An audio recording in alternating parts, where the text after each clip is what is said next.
much for coming out to hear about a pretty triggering issue that a lot of people run away from until the triggers get so bad you got to do something about it. And I certainly know that was true for me. For a while, when we start experiencing emotional triggers, there tends to be a lot of shame. Because what happens when we become triggered, we contract. Some part of us contracts, and we start acting pretty much around the age of when that trigger was first put in place.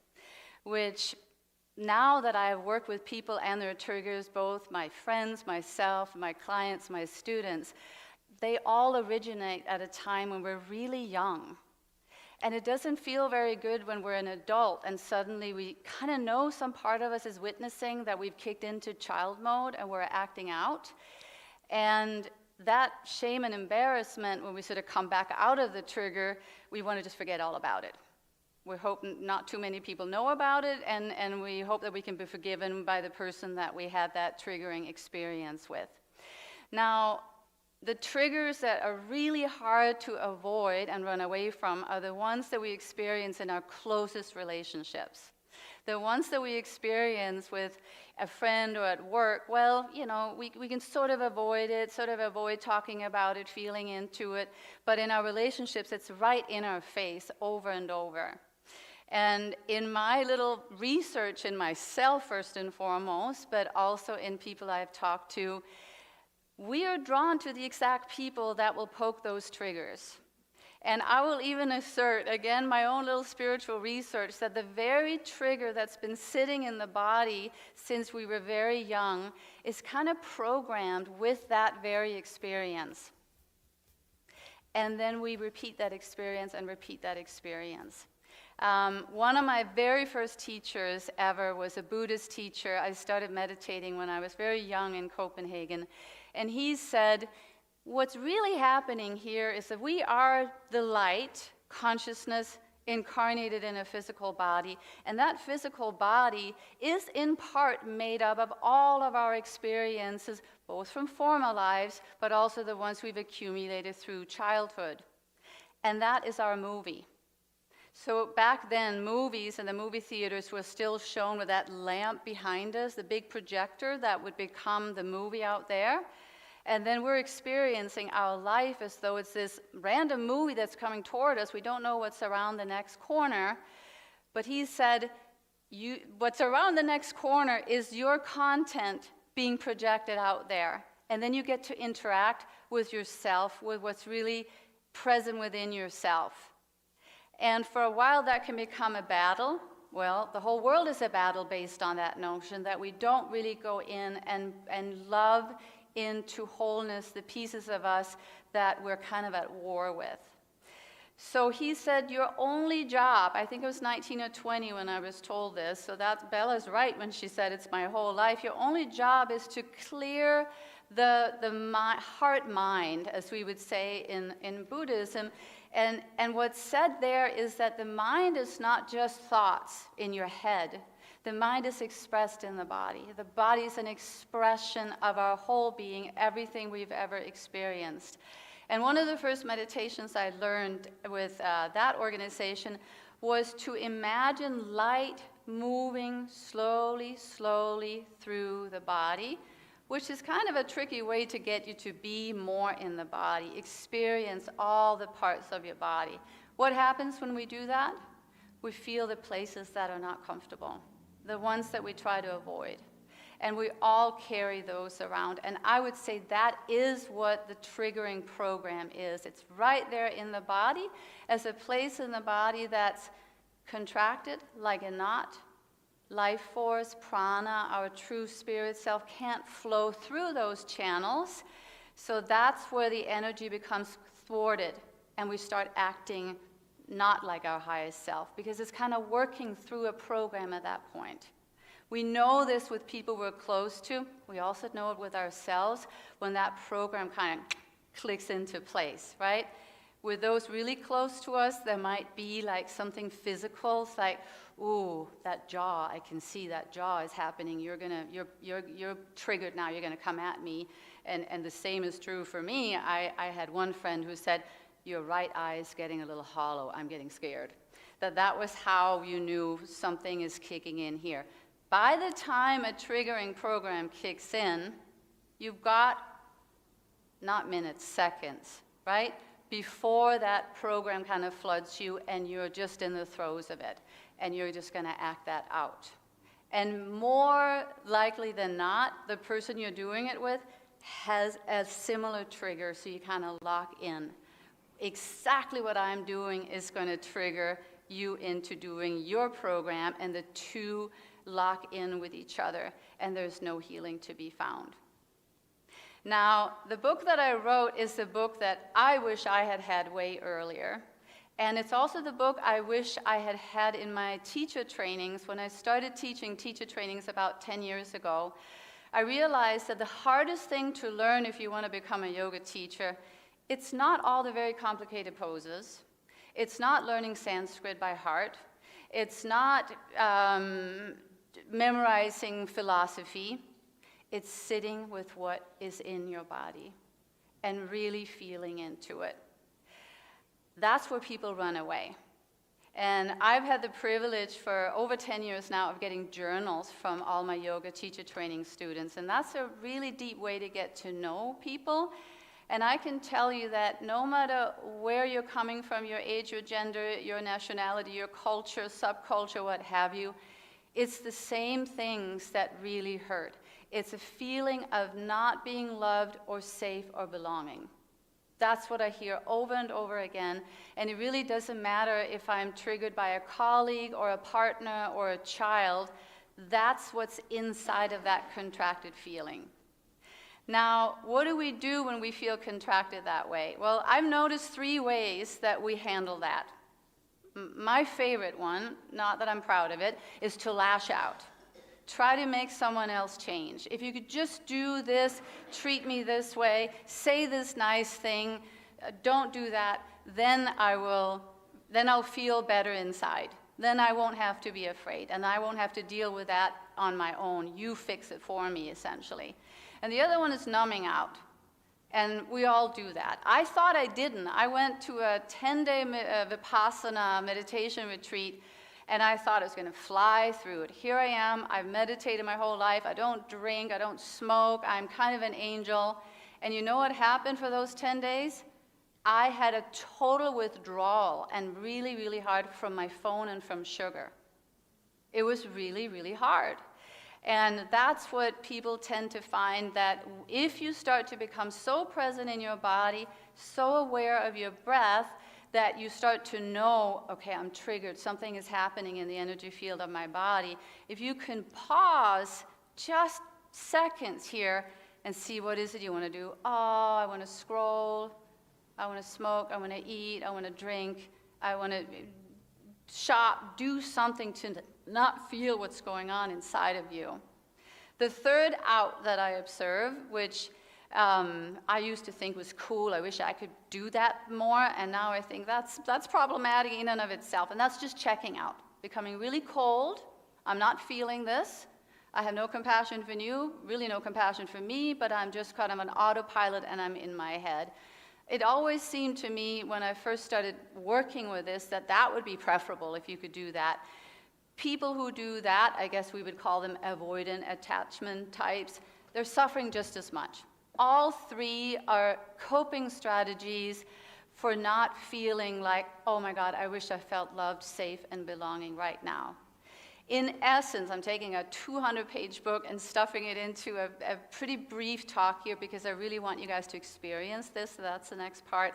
But in essence, if you can bring your own loving presence to that place that hurts, it's much like bringing the sun, the warmth, to something frozen. What happens if you take an ice cube and radiate it with light? Put it out into the sun, it slowly starts to melt. Now, what I think happens in that process is that our loving presence is actually our medicine. It's also where we connect fully and wholly to God, to the divine, to universal unity, to compassion, to empathy. So in working with the very triggers we would so much rather not work with because they're so hard to work on, if we do it the way I talk about in the book, we become more and more aware of the divine, the loving divine presence that is actually with us all the time. That doesn't mean we don't need each other, because sometimes I'm so far gone in a trigger that if you can bring your loving presence to me and say, I'm here, I'm going to sit with you, I'm not going to go into the dark story you're telling me, I'm not going to reinforce that or say, yes, your boyfriend is so mean that he didn't text you back, you should fire him immediately. I'm just going to be here with you. I'm going to feel you, sit with you. And often when you do that with someone you love, you actually start feeling it yourself, because we're actually all one. What we're working on inside of ourselves in terms of not feeling safe, loved, and belonging, each and every one of us is working on that exact same thing.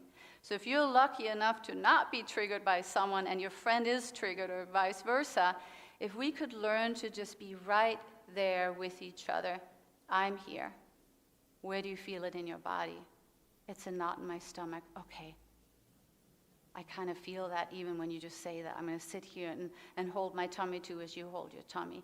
What do you think that's really about? What's locked in here? And here is the possibility that you will go into a victim story, but for the purpose of this work, we're just staying with a somatic experience, and maybe memories will start releasing. As you bring warmth and love to this knot that's so contracted within you, it starts to loosen. I always get the image of a child that's kind of losing it, and they're all tight, and you wrap your arms around them, and you hold them, and they start to soften, and they lean into you, and they start to trust you, and you as the person being with that child, or being with your own contractions, might say, I'm here. I've got you. I'm not going anywhere. I'm not going out, lash out, numb out, check out. I'm going in. I'm here. I'm with you. What happens to a child when you do that? It starts to relax, right? Can't you almost feel it if you've ever had a child, like their bodies start to soften? And that might be enough. It might also be, Mama, the kids teased me at school today, and the teacher didn't do anything. Or whatever the story is. And a very famous healer, Gabor Mate, he said it's actually not what happens to us, it's whether or not there was someone there that we could talk to about it and help release it from the body. So it can be very severe trauma, sort of in the scope of what can happen to people, and not all that severe, like you were left in a dark room in a crib and no one picked you up. That is enough to create a core of fear within you that needs to be addressed. But if any of those terrible things have happened to you as a child and someone sat with you and said, where do you feel that? You're so upset. I'm right here. And the emotion was allowed to move through, energy in motion, emotion, energy in motion, like water move through, then it's clear.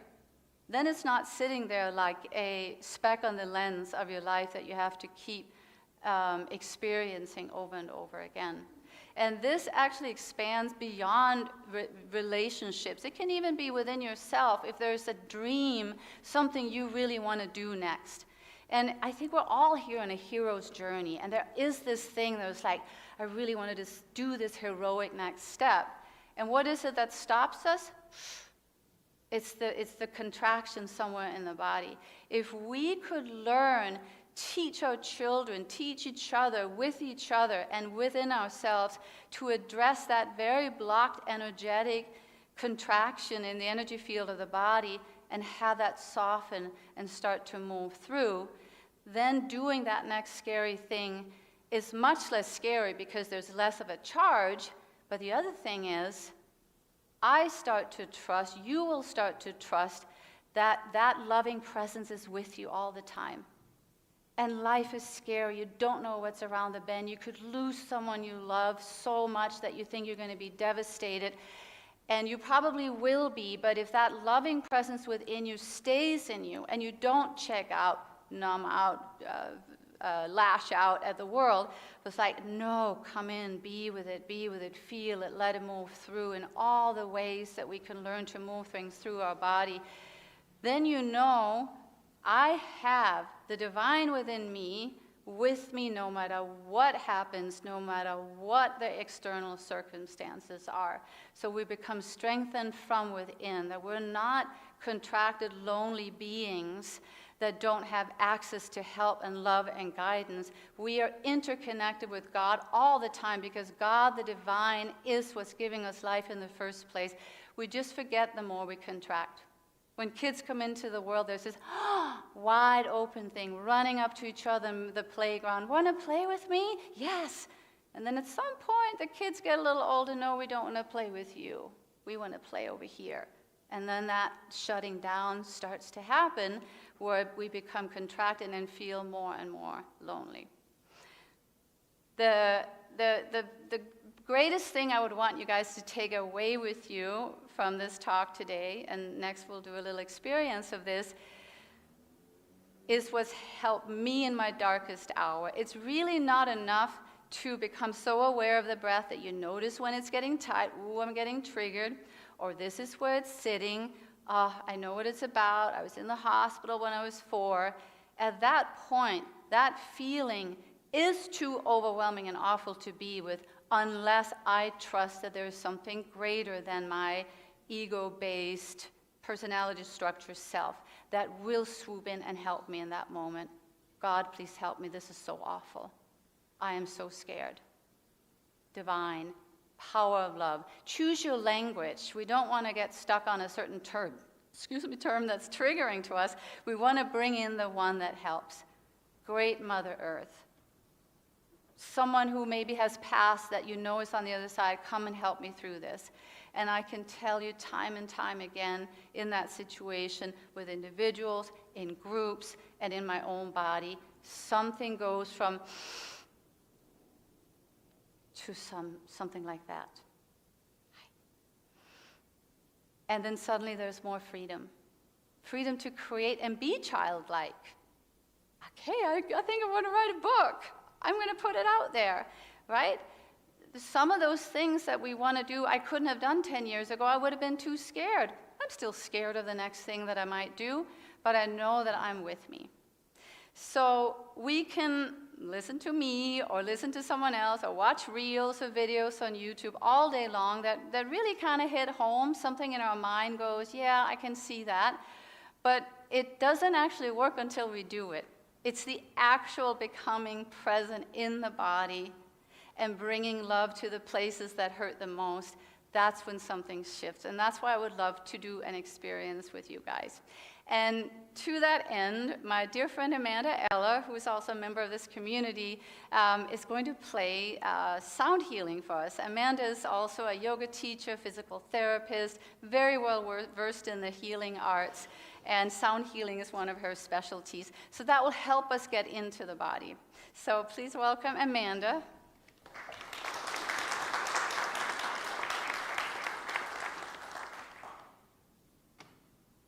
Is your little thing on? It's on. Okay. So now is when we're going to shift gear, because when I'm talking like this and you're listening like this, we're kind of a little bit in our intellect, in our left brain. We're going to see if we can switch the channel into that more childlike, right brain, present moment channel. So to that end, I ask you to close your eyes. Coming into yourself, into your own internal space. The kingdom lies within. Be still and know that I am. The quieting inside.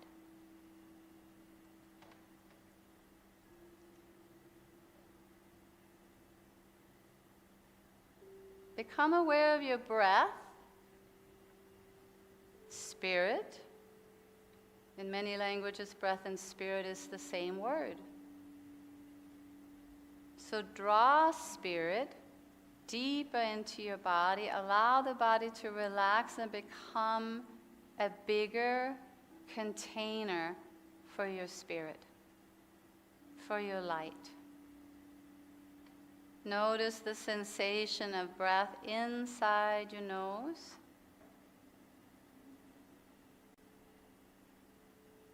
Notice any places in your torso that could relax and allow a little more breath in. And let the exhale become a little longer, as though you're shedding some tension from the body with the exhale breath. The inhale opens you more, creates a bigger space inside. The exhale is letting go of whatever might be constricting your physical vessel, becoming softer, more childlike in the body. Notice the temperature of the breath inside the nose, and the release and relief with the exhale breath as you surrender and soften into your seat, letting yourself be held by the chair, supported by the backrest.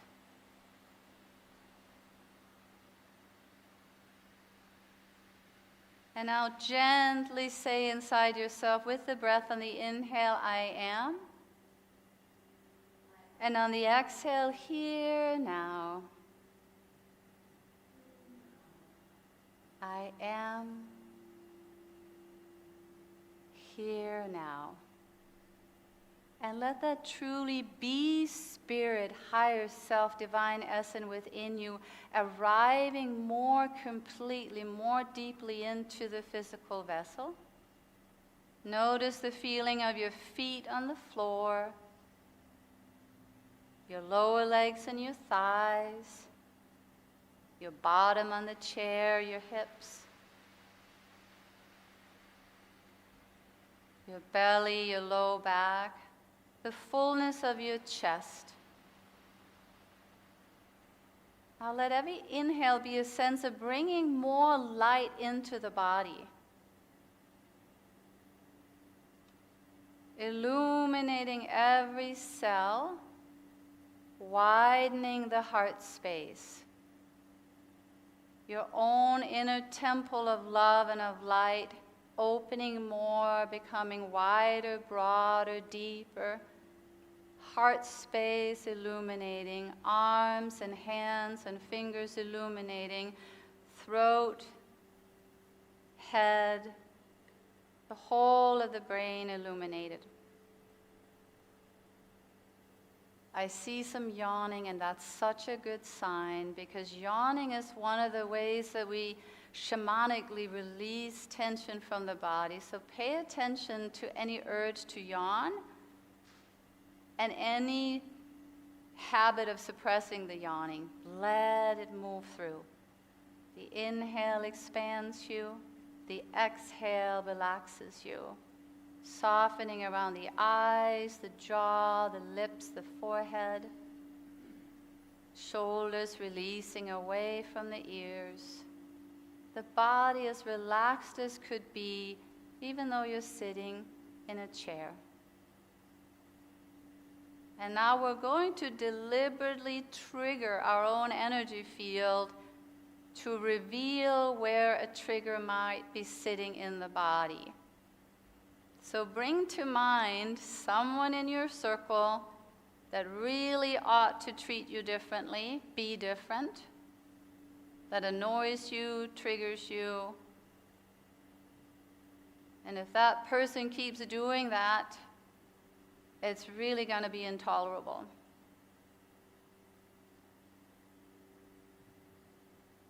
Notice what is happening in the energy field of the body as you tease this out. You might even, just for the purpose of seeing and feeling this trigger, spew just a little bit inwardly at that person, at that situation. Can you feel how a certain area of the body starts to contract a bit, act up?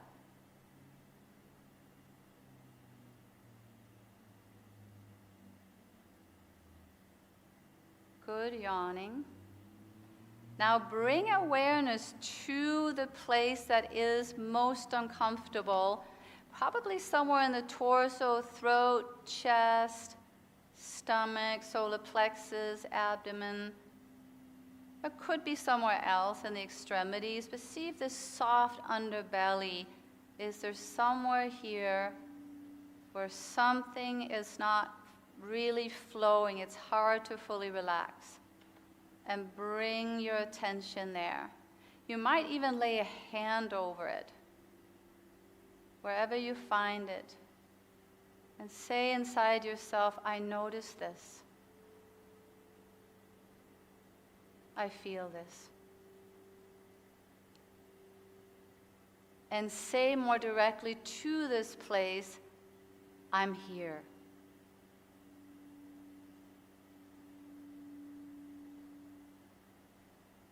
I've got you. I want to know you and feel you.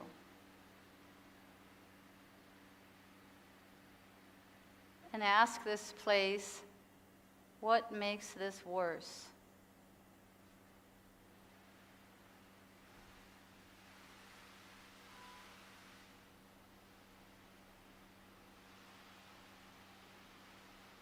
Who makes this worse?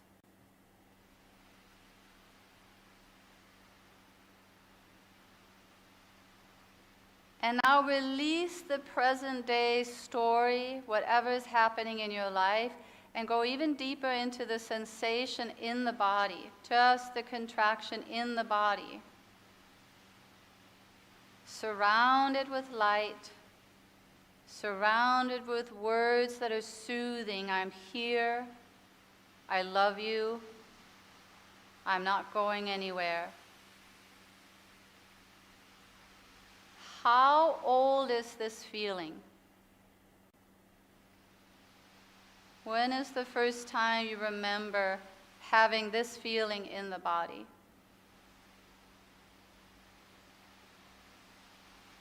Does it only have to do with the current villain?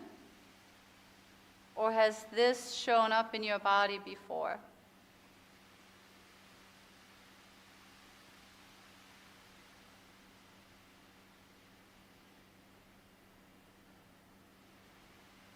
Are there memories, images, sensations stored here that want to be known? Or does this contracted place simply need love? Loving presence. Now radiate with even more intensity, like your life depended on it, love into this place. As you bring loving awareness, it might contract a little more at first, show itself a little more.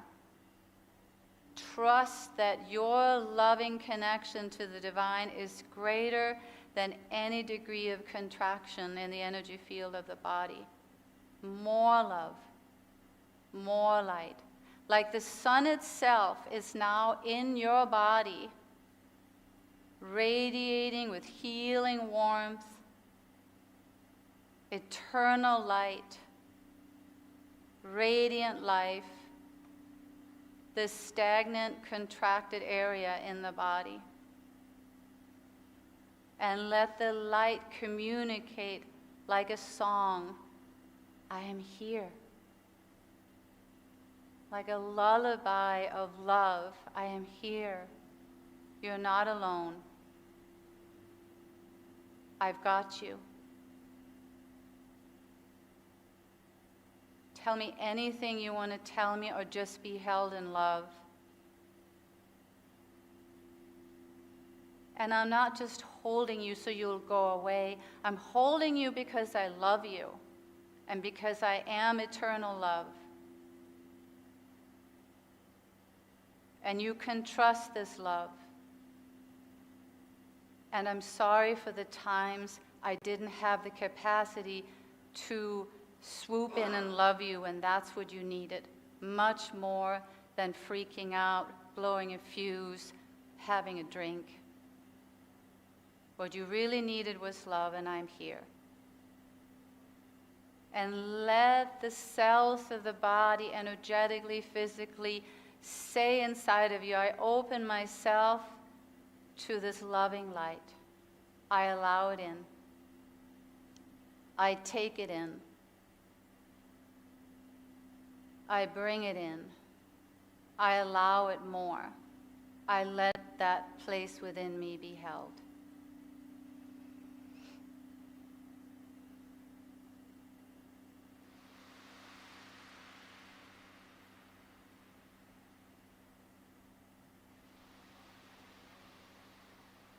I ask that the divine within me holds this place inside of me, now and always, and that I may be given the courage to be present for any contraction anywhere in my body, anytime, slowly but surely melting the ice within, the density within, through the power of warmth and love. I am here. I've got you. I am not leaving. You have me forever. And I'm sorry for the times I was not able to be here for you this way. That stops today. From now on, I will be right here with any pain that shows up in my body by the power and grace of the divine love that I have access to within myself always. Notice if anything is shifting in the energy field of the body. Notice what's happening. Notice your breath. Notice your body.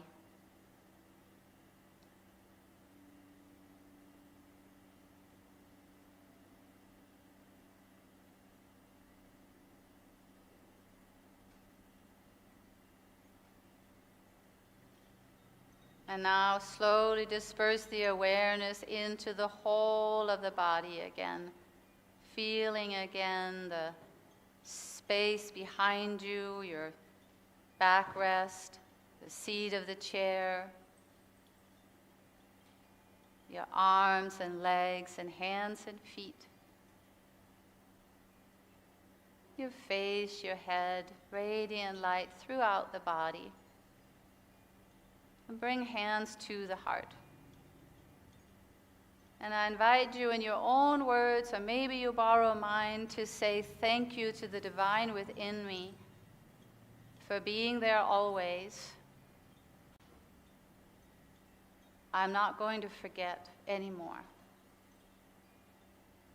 I'm going to allow this light of mine to shine brightly, not just more and more deeply into myself, but into the world. And as I do less out, less lashing out, less numbing out, less checking out, my gift to myself, to my world, to my family, to my community is my loving presence, my radiant heart shining into this world, shining into my relationships. Not only am I willing to do this for myself, I'm willing to do this for others as well.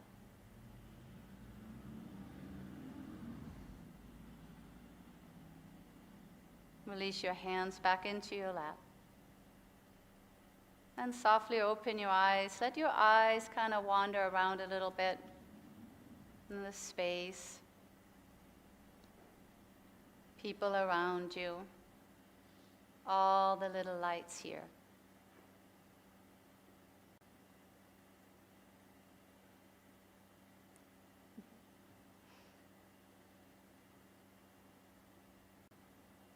Thank you for being willing to drop in. So that was a little dip into the practices in the book. And right before I walked in here, there's this mix of people here, like my oldest teacher, a lot of fellow students from all the different courses I've taken, and some of my students from my teacher trainings, but we're all of it all the time, right? And one of my friends, Marcia, who I took a lot of classes with from Linda, who's also here, she was the first one to buy the book. She sent me, before it was even out on Amazon, she'd gotten it from the publisher, and she sent me 3 copies and said, I got it. And so that was like that first, wow, somebody actually has the physical manifestation of my book, and she bought one for herself and for her 2 daughters. And she just said to me as I was walking in, I read through it, and then I got so triggered. And it works, the method works. So do get the book if you're at all interested in this work and working with yourself inwardly and with each other this way. I highly recommend it. I have a book club coming up online where we'll meet and do the book together, the steps together. That starts September 27th. And reviews on Amazon would help us get this message out. So if you're so inclined and have something relatively nice to say, then please get on Amazon and review the book. I do want to thank, I could thank so many people here, but I want to thank Lori Hughes, who's on the back row there. You can raise your hand so people know who you are. So I had written this book and thought, okay, I'll just polish it a little bit and self-publish it. Isn't that what people do these days? And I sent it to Lori, who took yoga from me ages ago, and she's an editor. And she worked through it with me, really helped sort of tighten it up and give it that editor's polish. And she said, you know what? I think we should try to submit that to Llewellyn. I was like, what's Llewellyn? I didn't even know that we actually have a local publishing house in St. Paul. And so she helped me prepare the chapters to submit and send them in, and the cover letter and all the things that definitely fell out of my league. And lo and behold, they said yes. So if you have a little book in your belly that you'd like to write, I highly recommend talking to Lori. She will give you amazing advice on what needs to happen to take it from, a pretty good book to a better book, definitely. Okay? Yeah. That's what I got for you today, unless anyone has comments or questions about the experience, emotional triggers, your body. Anyone? Does he need to speak, or can you speak up loudly? No, Okay. You can't. So this is being recorded. We do have a YouTube channel where you can go back and listen to the conversations. So who was it that had something to say? Reuben, I knew it. What do you do if the person you have a problem with is kind of political and just doesn't go away? I still think you work with the trigger in the body. I still think that's the greatest gift you can give to the world, is that energy and presence flow through you in a less inhibited way. Anytime we're triggered, we're ultimately bringing this light and love into the world. And I think the antidote to anything we perceive out there as darkness and not good for our world, well, the greatest antidote is your love radiating. If you're like this, you're in warrior mode too. And I think you can still be a warrior, but a warrior of love, standing more fully in your light, more fully in your presence.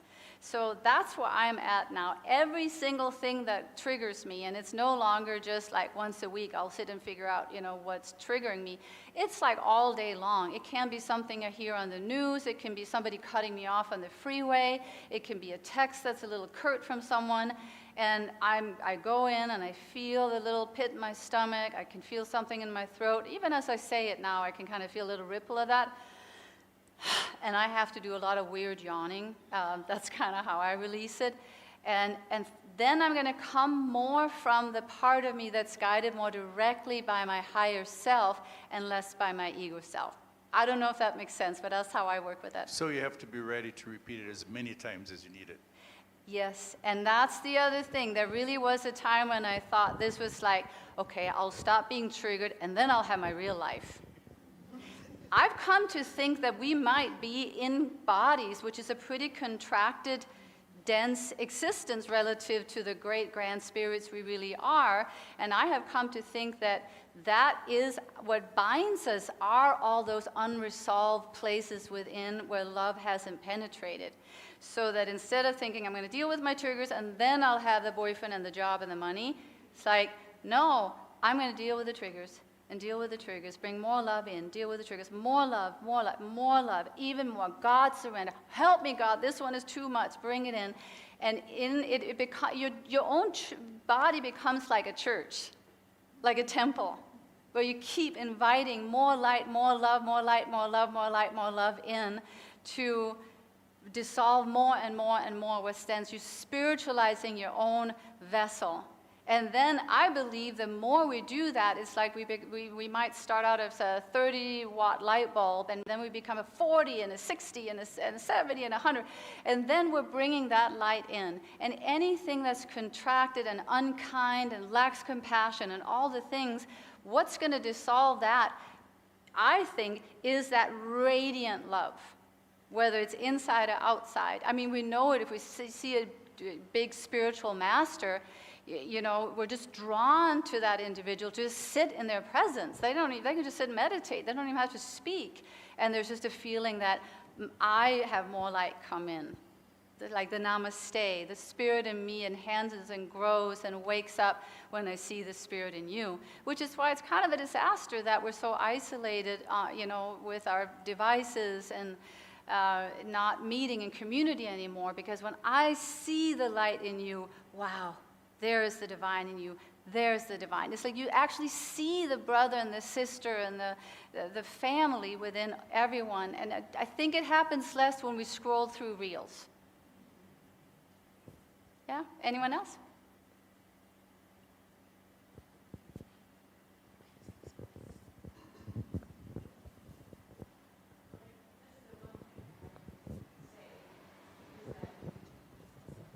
Okay, and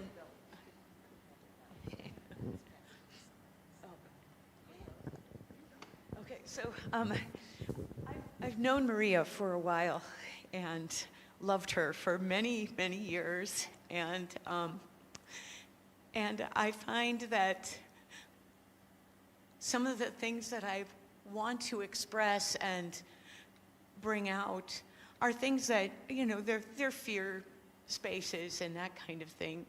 And there are small places where I can reach out and feel that it's something real or something true. And but most of the time I don't feel that I'm true.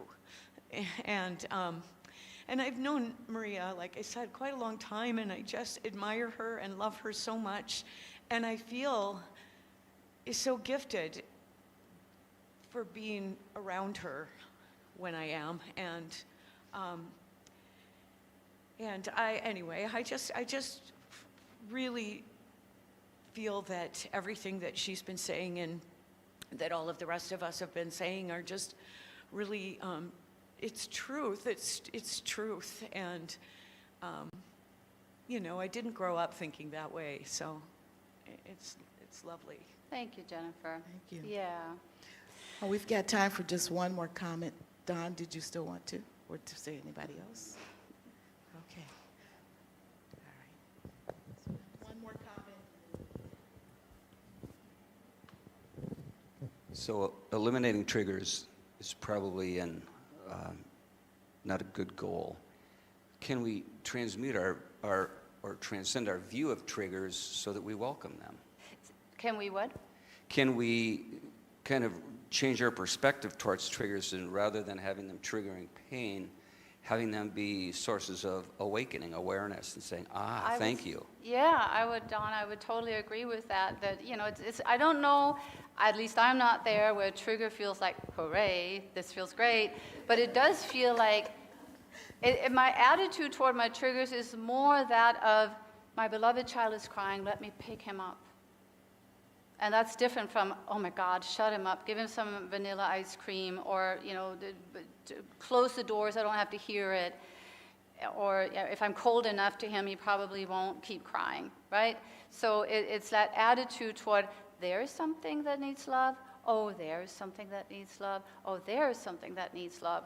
And so I have to keep bringing more love in. And in that way, I think our triggers, in a way, is a path. What is that? Is it a Japanese saying? The wound is where the light gets in? Or is that Rumi?